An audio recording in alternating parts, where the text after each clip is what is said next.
de los Reyes, capítulo número 2.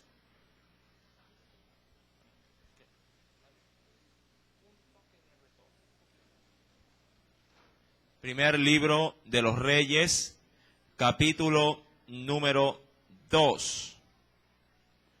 ¿Lo tiene?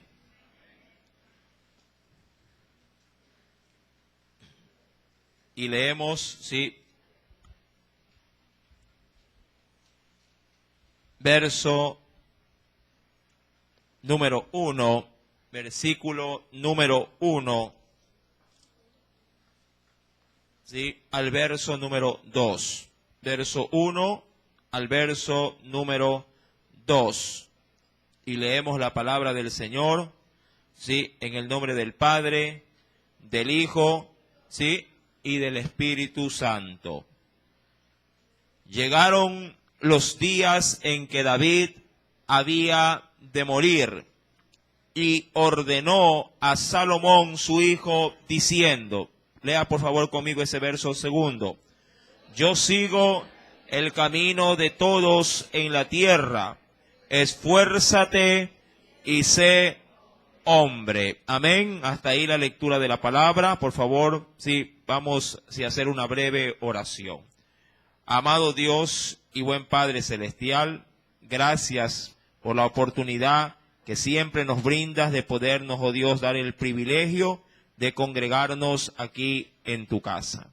Señor amado, permítenos, pues con esa consideración, no solamente el poder estar atento al mensaje que en esta noche, oh Dios, tú nos has preparado, sino que también de la misma forma nos permita, Señor amado, poner en práctica esta tu palabra.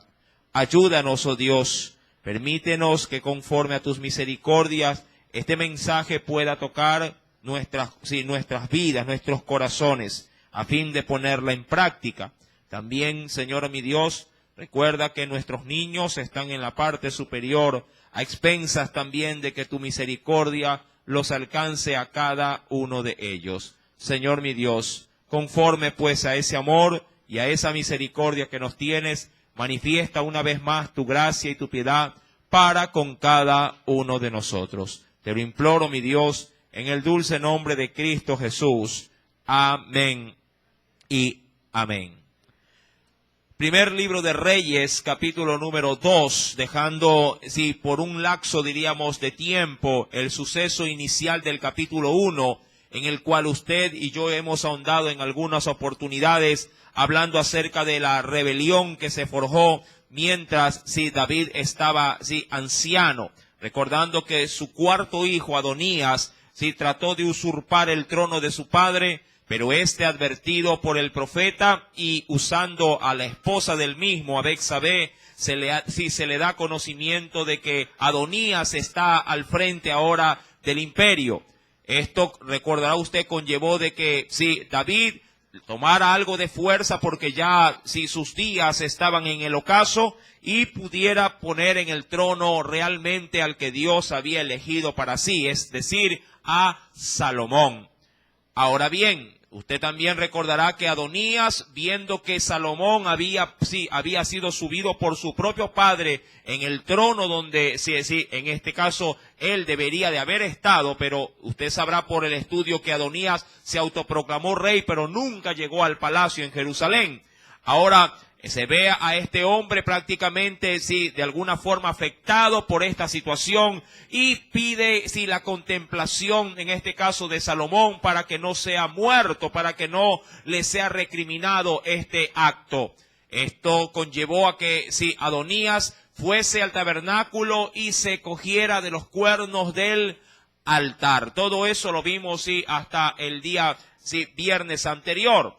Ahora bien, cuando esto de alguna forma se logra aquietar de manera temporal, porque esto va a revivir, ya en el capítulo 2 se nos dan ciertas instrucciones que al parecer estuvieron enlazados, después de que Salomón hubiese, alcanzado el reinado. Ya dice en el verso número 1, llegaron los días en que David dice ahí, ¿de qué? Había de morir. Y ordenó, dice la Escritura, a Salomón su hijo, diciendo. Mi amado hermano, sí, aquí habrá que hacer una especie como de recapitulación. Y para ello, por favor, busque el segundo libro de Samuel, el capítulo número 23. Segundo libro de Samuel, capítulo número 23. Por cierto, ya fue motivo de estudio también. Pero vamos a recapitular porque quiero rescatar algo de estos versículos que creo que van muy acorde también con Primera de Reyes, capítulo 2. Sí, la referencia en sí, antes de leerla, es que si bien es cierto, David estaba ya anciano, estaba, diríamos así, ya en el ocaso de su vida, no por eso, si este hombre dejó de tener para con Dios de su gracia, ni tampoco dejó de tener la ministración que un día le fue otorgada cuando todavía era un jovenzuelo, cuando era un niño, sí, es decir, la unción del Espíritu de Dios sobre su vida. Y quisiera dar como, diríamos, como pauta el segundo libro de Samuel y vayamos al capítulo 23 y veamos qué nos dice, porque esto tiene bastante relación con lo final, sí, en los primeros versículos. Dice pues la palabra del Señor en estos pasajes.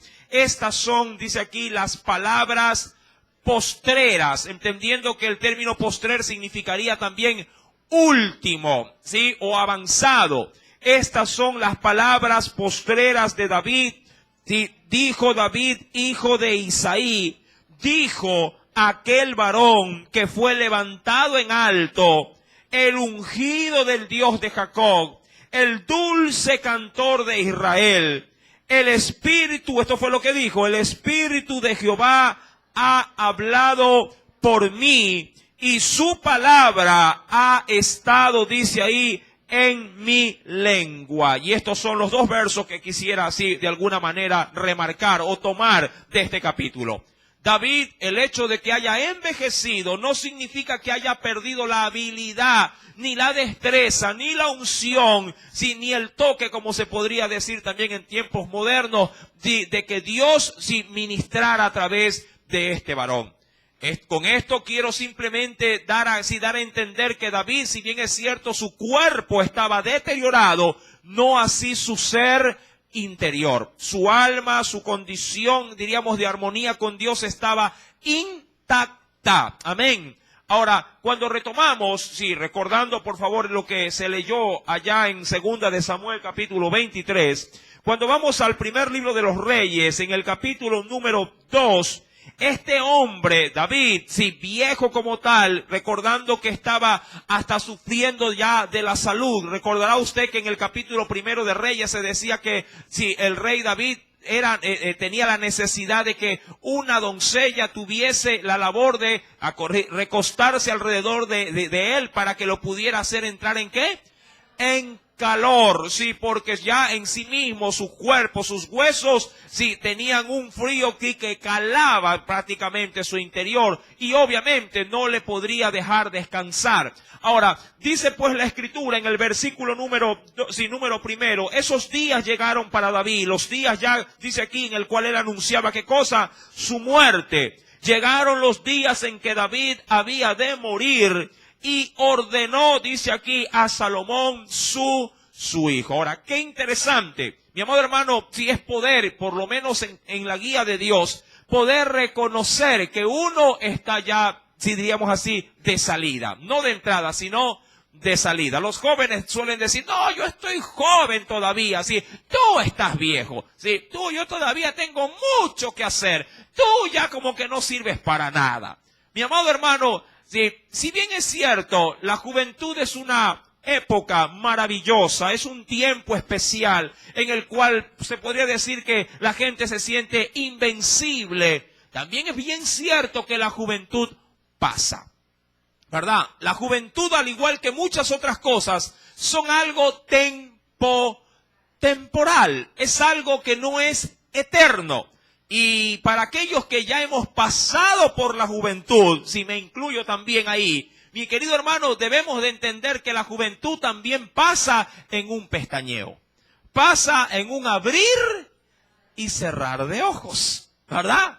Hoy se ve de pronto como, sí, como una persona llena de vigor y fuerza, pero al pasar en muy poco tiempo, luego usted se dará cuenta que su cuerpo ya no es el mismo. La fuerza ya no es la misma. La habilidad y la potencia y la destreza ya no es la misma.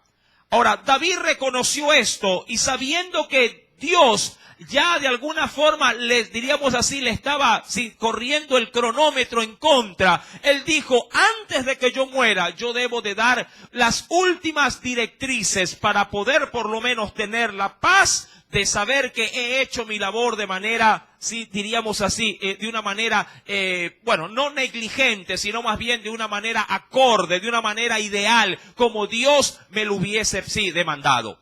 Esto también nos da una enseñanza. Usted, mi amado hermano, sabe perfectamente que no es eterno, sobre todo los que hemos ya pasado cierta barrera en la edad. Pregunto, ¿usted alguna vez se ha podido decir a sí mismo, si yo muriera hoy, ¿cómo quedaría mi entorno?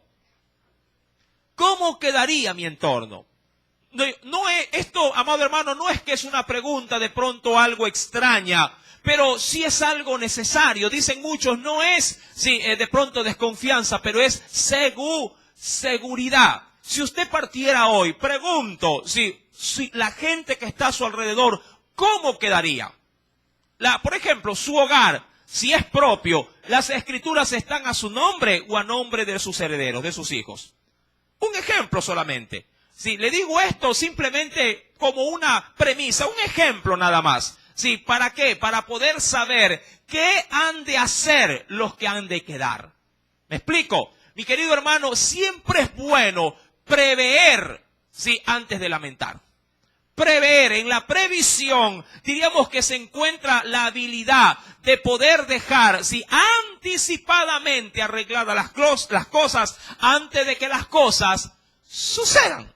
Amén. Y un cristiano debe de ser previsor. Un creyente, un hijo de Dios debe de ser previsor. Es como cuando las hermanas salen embarazadas, ¿sí? Un esposo, una esposa debe de ser previsor. No va a estar haciendo la maletita, el bolsito, cuando dice, ya todavía cuando falte un día para los 9 meses, ahí voy a conseguir el bolso. Usted no puede decir si su hijo va a ser o van a ser 7 mesinos, por ejemplo. Hay quienes preveyendo esto, ya en el 6º mes, tienen preparada, ¿qué cosa? La maletita para poder salir. Y ahí obviamente depositan todo, ¿verdad? Usted, mire, mi madre trabajó y se jubiló en el hospital, de la maternidad.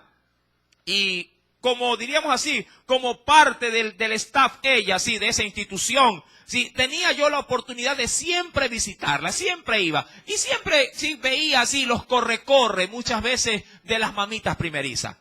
Fulano de tal, aquí estoy, pañal. ¡Hay un pañal! Corre a esa hora a buscar pañal. A veces eran horas obviamente donde ya los locales estaban cerrados. Pero el punto que quiero rescatar es la previsión. David, sabe que va a morir, pero también sabe que él no puede partir sin dejar las cosas en orden. A otro rey, más adelante lo vamos a considerar en el rey Ezequías, Dios también le dijo a él, prepárate, ordena tu casa porque vas a morir. La muerte, mi amado hermano, si bien es cierto, es un tema, de pronto algo tenebroso, algo que puede infundir miedo, temor, Mi amado hermano, la muerte es un suceso bíblicamente normal en la vida del hombre. Cuando se habla del nacer, todo mundo lo toma como una sonrisa, ¿verdad? Uy, hermano, estoy embarazada, ¡ay, va a nacer! Y se ríe, lo felicita. Pero así como el nacimiento es un suceso natural, normal, dentro de digamos así, del recorrido que tiene el ser humano, en esta tierra, la muerte también lo es y no hay que hacerle mueca. Forma parte de ese ciclo del hombre en la tierra. Ojo, forma parte de ese ciclo. Amén. Claro, la muerte no es, obviamente, bien recibida por la gente. Pero la muerte forma parte del ciclo, del hombre en esta tierra. David lo reconoce. David no de pronto protesta y le dice, Dios, pero ¿por qué me vas a matar? ¿Acaso no soy tu ungido? ¿Acaso no soy el gran rey David el que mató al gigante? Yo creo que debo de tener de parte tuya tiempo extra, tiempo adicional, como en el fútbol. Dame 5 años más, dame 10 años más. No, él dice, yo sé que voy a morir. Y en función de eso quiero dejar las cosas, sí, diríamos, lo más saneadas posibles. Sí, y para esto, mi amado hermano, siempre, vuelvo y repito, hay que ser previsor. Es como cuando, aquí creo que hay personas que trabajan, creo que hay 2 hermanas que trabajan, sí, para este asunto de las funerarias, sí. Y es evidente, mucha gente, mi amado hermano, sí, no se preocupa de esto, sino cuando ya la desgracia o la fatalidad ha sucedido. Ahí dicen, ¡ay! ¿Cuánto cuesta? Y tan caro. Pero si se hubiese, digamos, anticipado el suceso, se hubiese ahorrado, se hubiese guardado, de seguro el suceso como tal no lo va a agarrar desprevenido. Por lo menos usted dirá, sí, descanso en esa parte porque yo ya tenía algo para dicha situación. ¿Sí me está entendiendo? Ahora, todo esto, mire, que lo estoy dando bajo este marco, porque quiero adentrarme en la parte espiritual.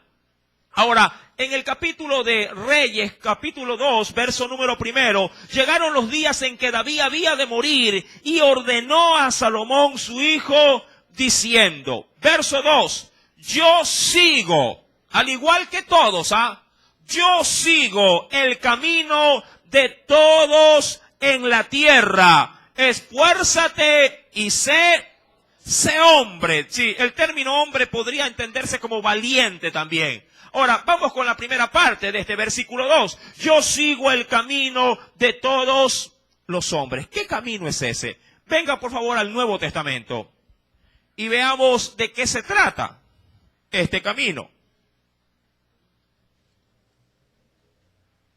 En el Nuevo Testamento, Hebreos, en el capítulo número 9, Hebreos, capítulo número 9.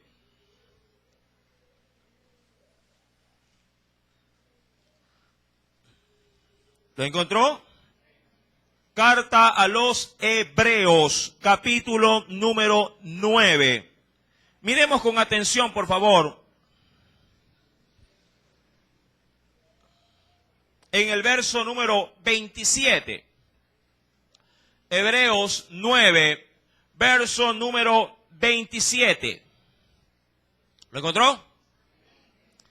Dice el Señor ahí, y de la manera o de la forma, ¿sí?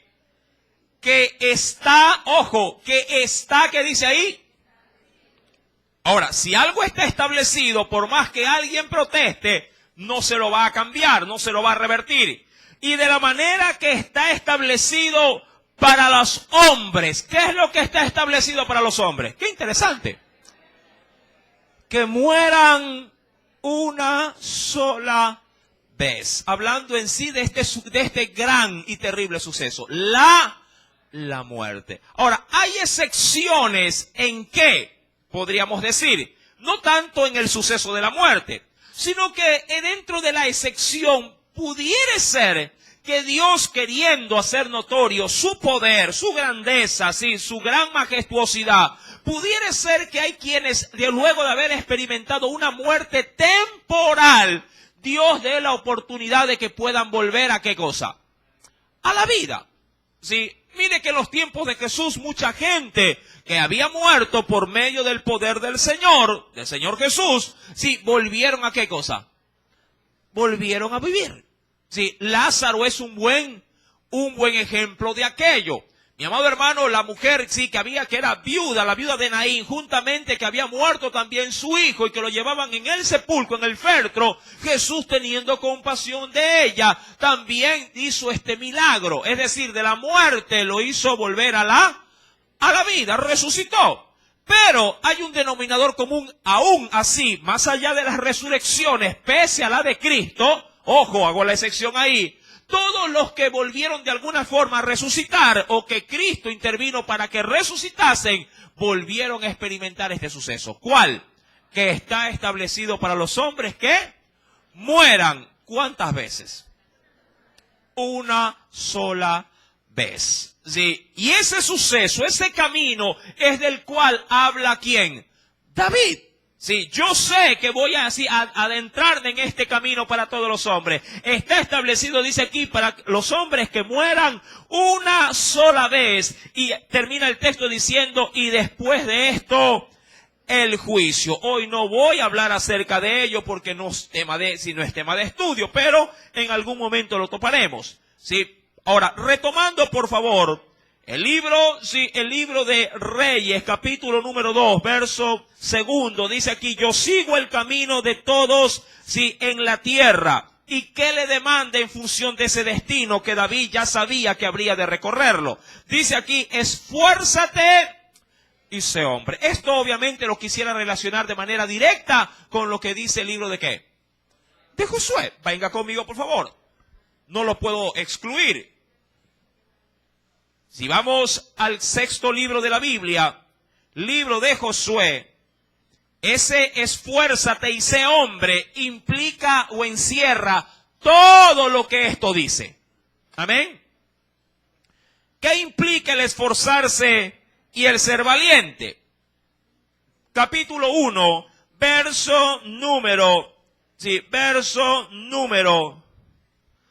vamos del verso número 6. ¿Lo tiene? Recordando que en este texto Dios habría de tratar con un hombre llamado Josué, el cual tendría la responsabilidad de seguir la obra que un día la hizo Moisés. Verso 6, ¿qué le dice el Señor? Esfuérzate, no le dice ese hombre, sino sé valiente, o por lo menos ten una actitud varonil con respecto a esto, porque tú, ahí está la responsabilidad, tú repartirás a este pueblo por heredad la tierra de la cual juré, dice aquí, a sus padres, que la daría a ellos. Sí, eso lo dejo a un lado. Verso 7. Solamente esfuérzate y sé muy valiente. Y aquí está la demanda. ¿Para qué? Para cuidar de hacer conforme a toda la ley que mi siervo Moisés te mandó. No te apartes de ella, ni a diestra, ni a derecha, ni a siniestra, que es izquierda, para que seas prosperado en todas las cosas, dice ahí, que emprendas. Y en el verso número 8 se le demanda a Josué de que para que pueda lograr este fin, debe de prácticamente abrazar ¿qué cosa? La palabra. Debe de abrazarla, debe de no despegarse de ella, porque ahí le demandará diciendo, nunca se apartará de tu boca este libro de la ley, sino que de día y de noche meditarás en él para hacer todo lo que en él está escrito. Y esta demanda del esforzarse y ser valiente se la vuelve a repetir por tercera oportunidad en el verso 9. ¿Qué dice el texto? Mira que te mando que te esfuerces y seas valiente. ¿Y qué implicaría eso también? No temas, no tengas temor, no desmayes, es decir, no te desalientes, porque Jehová tu Dios estará contigo en donde quiera que vayas. Entendemos entonces, mi amado hermano, que David requiere esto ¿de quién? De Salomón. Quiere que este hombre, de alguna forma se aferre en Dios, se aferre a su palabra, no tenga o no haya en él el temor que podría ser, primo hermano, como suelo decir yo, de la incredulidad, y que de la misma forma no desmaye, que si algo va a emprender, lo inicie y lo culmine, lo termine. Amén. Verso número 3, adentrémonos en el verso siguiente. Guarda, y mira que establece la misma demanda del libro de Josué. Guarda los preceptos de Jehová tu Dios, andando en sus caminos. Ahora, quiero hacer un pare ahí.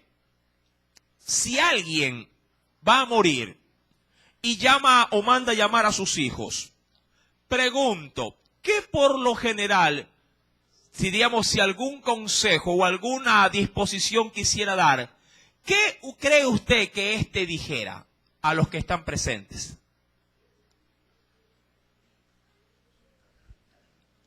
¿qué diría usted? En todo caso, ya, para que se le haga más fácil. ¿Qué diría un comerciante? ¿Qué diría un empresario al borde de la muerte y manda a llamar a sus hijos? ¿Qué encomendarían? ¿Ah? ¿Qué diría diríamos así, ya en su agonía? Hijo, vela de las empresas. Mira al personal, cuidado, te roban. ¿Qué dirían, mi amado hermano? Porque esto difiere enormemente, sí, con lo que de alguna forma alguien que teme de Dios sabe, en este caso, la prioridad de la vida del hombre, a diferencia de alguien que no teme de Dios, que está más inmiscuido o involucrado en velar o en estar atento de alguna forma, sí, a lo material. Mi amado hermano, David no se preocupa, o no le dice en este caso a Salomón, que se preocupe en este caso de ser un buen rey. Él sabe que esto es una consecuencia de lo primero.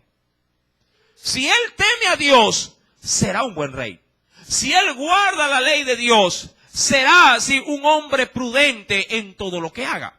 Mi amado hermano, la demanda de Dios por intermedio de David a Salomón es esta: guarda los preceptos de Jehová tu Dios, andando en sus caminos y observando sus estatutos y mandamientos, sus decretos y sus testimonios.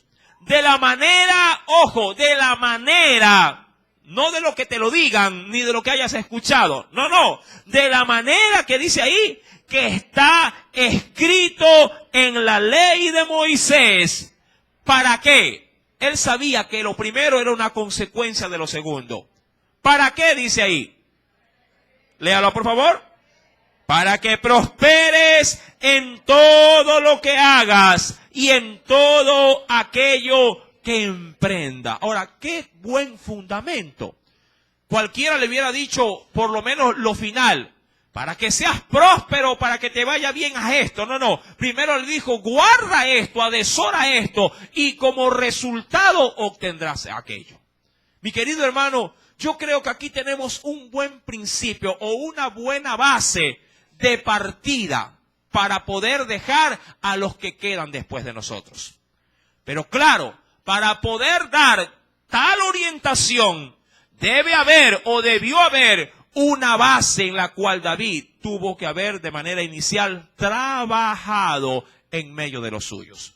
No puede alguien que nunca temió de Dios decirle a sus futuras generaciones que lo hagan. ¿Por qué no lo podrá decir? Primeramente porque ellos no habrán visto cómo se puede llevar en la práctica una buena vida temiendo a Dios. ¿Cómo poder aprender y poner en práctica algo que yo nunca vi en un padre o algo que nunca yo vi en una madre? Es como que una madre al ocaso de su vida le diga a su hija: mi amor, yo voy a partir de este mundo, si te encomiendo de pronto a tus hermanos, siendo de pronto la muchacha la mayor, para que tú les des de comer, los trates bien, les laves su ropa, les planche. Y la hija dirá: mamá, pero si tú nunca me enseñaste. A diferencia de quien se tomó la molestia en vida de ¿qué? De haber enseñado, de haber cultivado, de haber sembrado, la demanda que ahora ella quiere, transferir. Si bien es cierto, David no fue un hombre perfecto, fue un hombre que falló mucho, pero no por ello el Espíritu de Dios lo había abandonado. Por eso es que le hice leer de manera anticipada ¿qué libro? Samuel. Segunda Samuel, capítulo 23. El Espíritu de Dios hablaba por este varón. Me lo ministraba. Yo quisiera retomar ese capítulo, pero en los versos siguientes. Porque aquí tenemos también una muy buena base a la demanda que David le hace a su hijo. Segunda de Samuel, capítulo 23.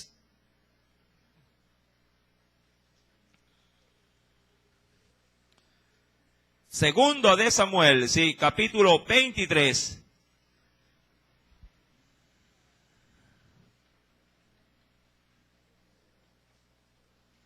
verso número 3 ahora. Leíamos el verso 1 y 2 de manera inicial. Ahora venga conmigo al verso 3 hasta el verso 7.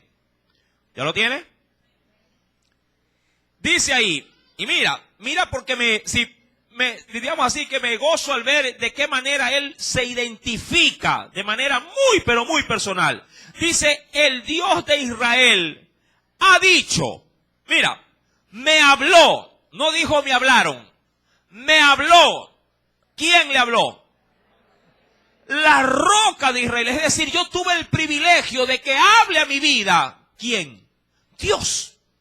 ¿Qué más dice el texto? ¿Habrá un justo que gobierne entre los hombres? ¿O esto fue lo que Dios le transfirió a él a manera de mensaje? ¿Que gobierne en el temor de Dios? Si lo hay, obviamente, ¿con qué lo compara David? Será como la luz de la mañana, como el resplandor del sol en una mañana sin nubes, como la lluvia que hace brotar la hierba de la tierra. Y dice así, no es así mi casa para con Dios. Sin embargo, ¿por qué? Yo le dije que David no era ¿qué cosa? No era perfecto. ¿Sí? David tuvo muchas fallas y sobre todo fallas en el medio familiar. Y eso lo hemos ido hilvanando poco a poco.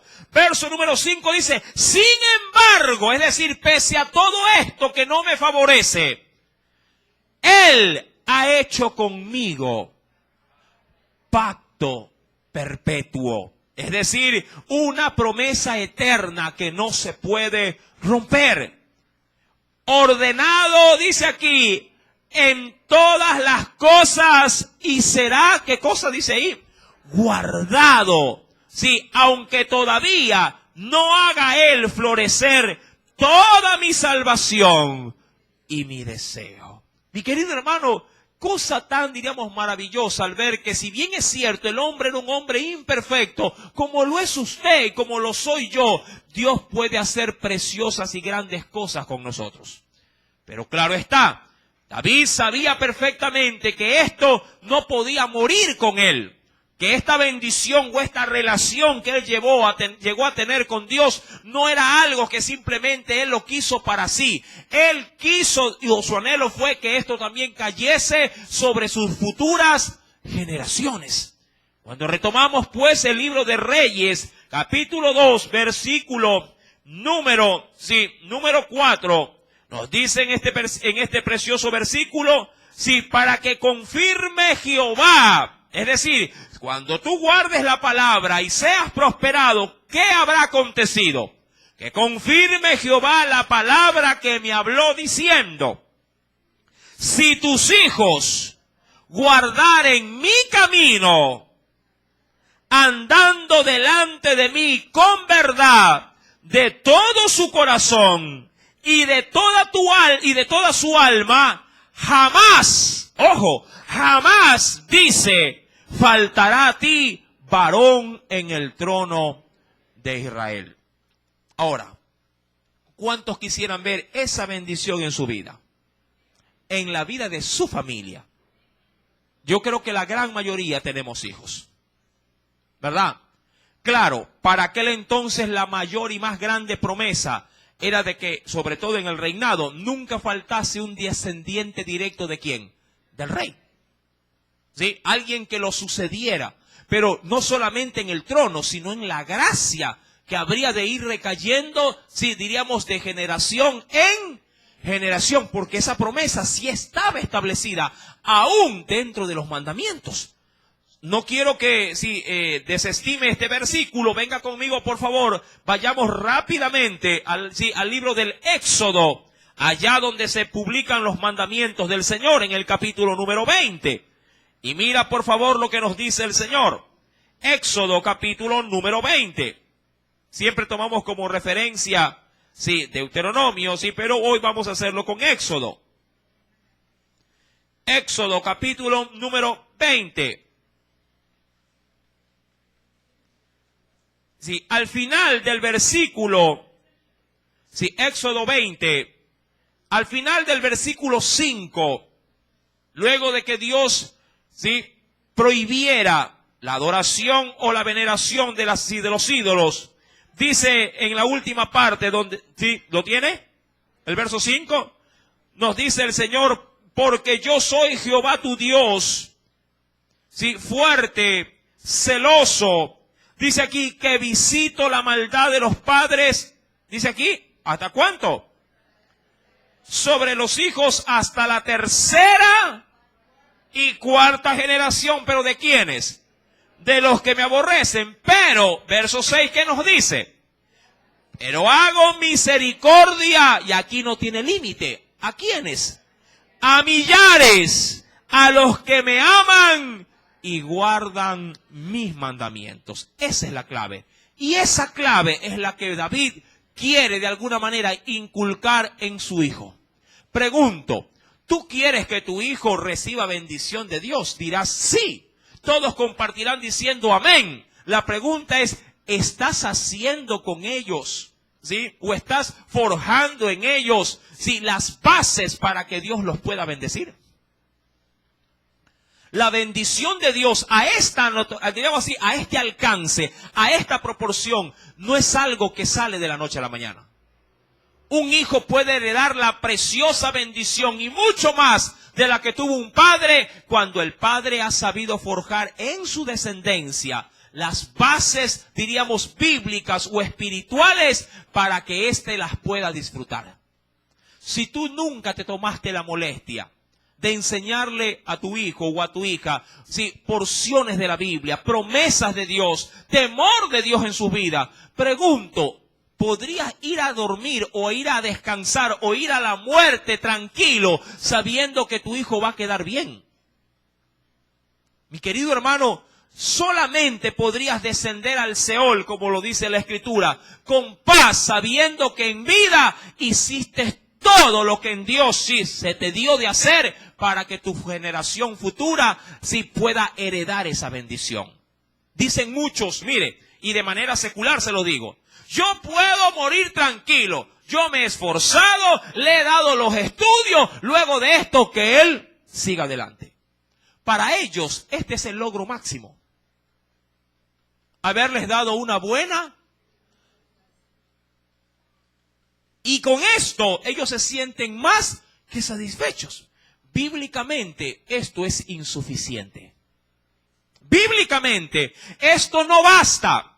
Bíblicamente eso no es el complemento totalitario que Dios anhela para nuestra descendencia futura. Bíblicamente Dios nos dice, si quieres dormir o si quieres morir tranquilo, asegúrate que tú y los tuyos hayan aprendido de mí. ¿Sí me entiende? ¿Quieres por lo menos descender en paz? Mucha gente teme morir diciendo bajo este sustento, hermano, yo no me puedo morir. ¿Por qué? Es que ¿quién va a cuidar de mis hijos? No puedo todavía partir. ¿Por qué? Porque ellos todavía me necesitan. ¿Verdad que ese es el sustento de muchos? Como pretexto idóneo para decir, todavía no puedo morir. Un padre y una madre que ha cultivado la base espiritual, mi amado hermano, puede morir tranquilo. Porque el cuidado de los tuyos no depende de ti, sino del Dios al cual serviste en vida. Es de Él que ellos van a proveer como tú te proveíste para darles a ellos.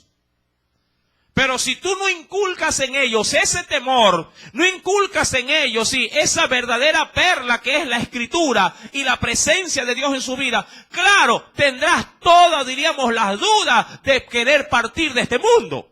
Y te entendería al saber, ahora a la verdad, ¿cómo quedarán esos muchachos? Pero si tú te aseguraste de haber entregado a ellos este tesoro tan maravilloso que es la palabra de Dios, mi amado hermano, así no sepan sumar, así no sepan leer o escribir, tendrán el tesoro más grande en su corazón, el tesoro del cielo en sus vidas, la palabra de vida eterna. Es el temor de Dios a través de su palabra la que garantizará días mejores para tu familia. Muchos dirán, hermano, puedo morir en paz. Les he dejado, sí, harto dinero en el banco. Hay quienes inclusive aseguran sus vidas, sí, por centenares de miles de dólares.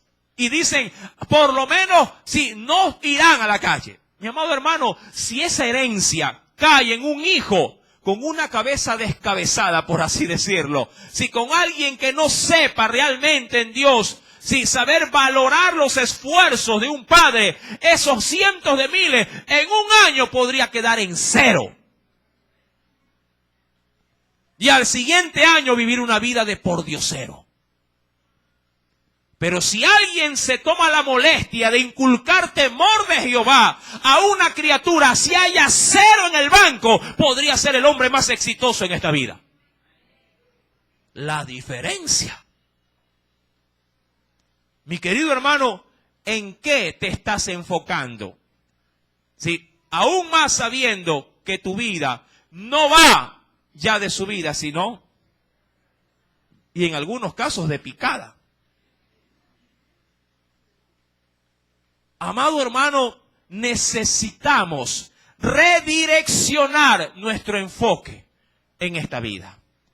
Garanticemos en nuestra partida de que los nuestros, por lo menos de nuestra parte, hayan tenido la solidez espiritual que ellos necesitan.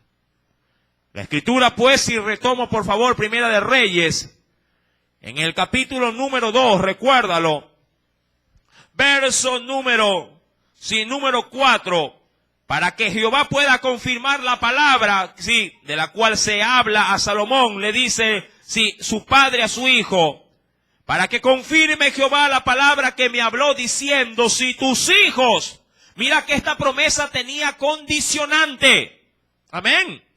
Mucha gente pide promesa de Dios para su vida y se olvida, diríamos así, de las exigencias de las promesas. Toda promesa de Dios tiene una demanda. Toda promesa de Dios tiene demandas. ¿Sí? Por ejemplo, no pierda reyes. Venga conmigo, mi querido hermano. Acompáñeme, por favor.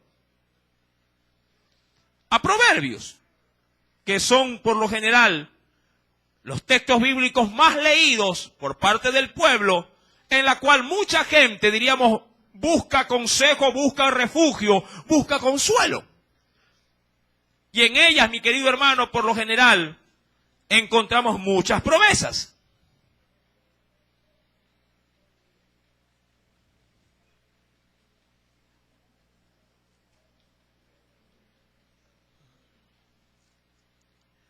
En el libro de los Proverbios, ¿sí? Vamos a ir a una promesa de pronto al azar. En el capítulo número 3. Capítulo número 3.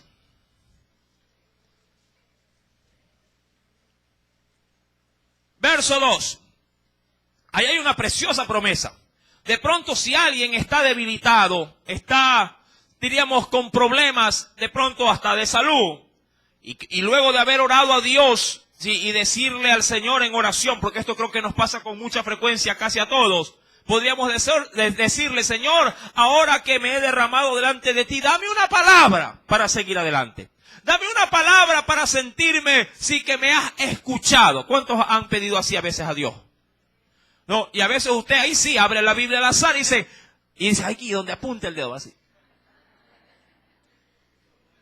Justo le cae lo del rey Ezequías, de cierto morirás. No, esa no es.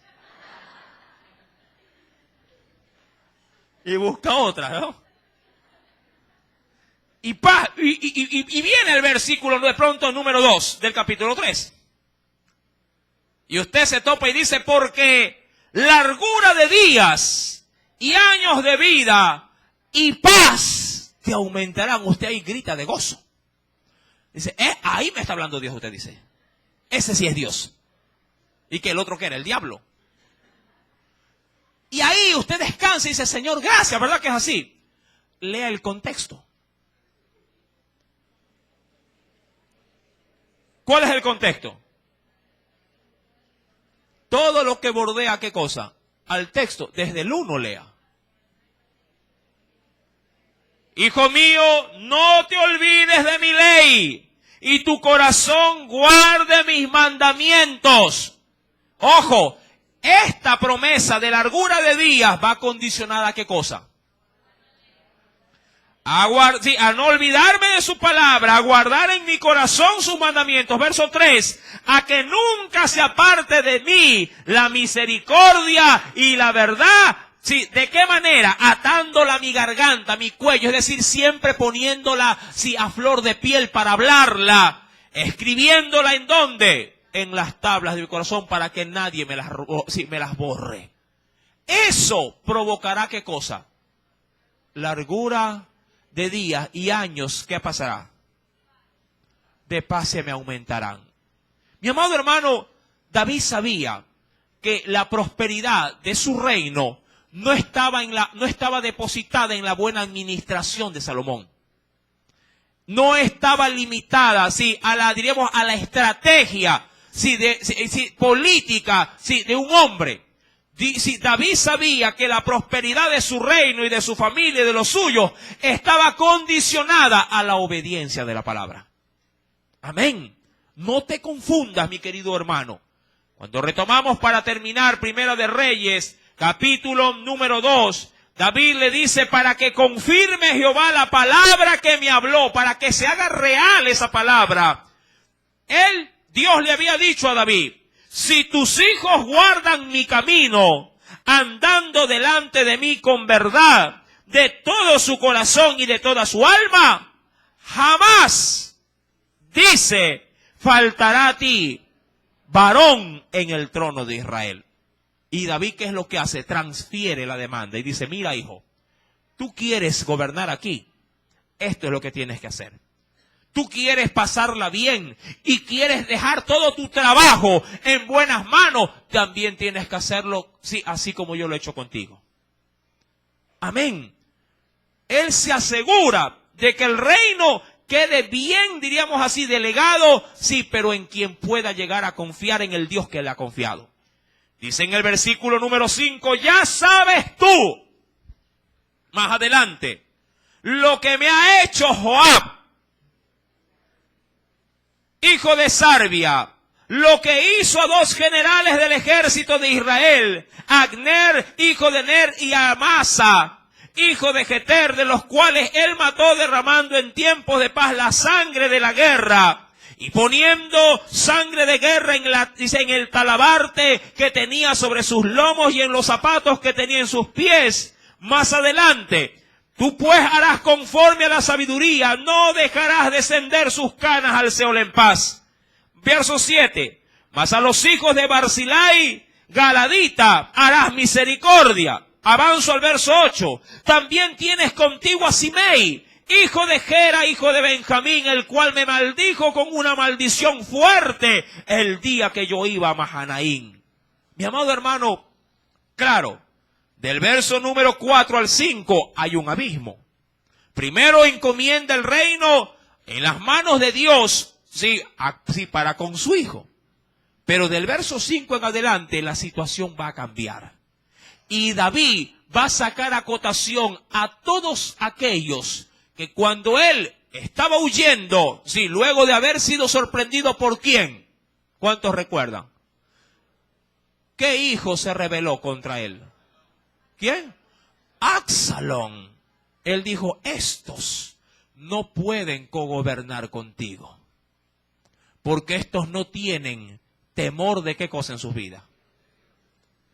Y esto, mi amado hermano, será motivo de estudio de manera muy profunda el próximo día viernes con la ayuda del Espíritu Santo. Amén. Espero que el Señor hasta el verso 4 haya podido haber calado muy hondo, en tu corazón. Y asegúrate, cada día, antes de que nos sorprenda, ¿qué cosa? Haber hecho todo lo que está a tu alcance para dejar en tu simiente los buenos valores y las buenas palabras, de nuestro Dios en sus corazones. Esa es la mejor herencia que tú le puedas dar a tu descendencia. Amén. El dinero no garantiza, nada. Dios lo garantiza todo. Amén. Alabemos a Cristo Jesús. Aleluya. Orando al Señor, digamos: Padre, en esta preciosa noche nos has dado el privilegio de haber podido meditar en esta porción de la Escritura. Entendemos cuáles son las demandas y qué hay, oh Dios, dentro de ellas. Una gran responsabilidad. Ciertísimamente es tu verdad. Tú no dejas caer tu palabra en tierra. Mis promesas y lo que yo haga va a definir, Señor, el futuro de los míos. Si yo inculco algo diferente a ti, no habrá garantía para mi descendencia. Pero si yo sabiamente impongo en ellos, implanto en ellos lo que tu Espíritu ha implantado en mí, seguramente mi descendencia verá días mejores. Sé que tus promesas tienen advertencias. Permite que mi vida, ahora, y la de los míos, para después, puedan tener en ti, Señor, la estabilidad que tú tanto anhelas forjar en ellos. Queremos hijos diferentes en una generación rebelde. Queremos, Padre,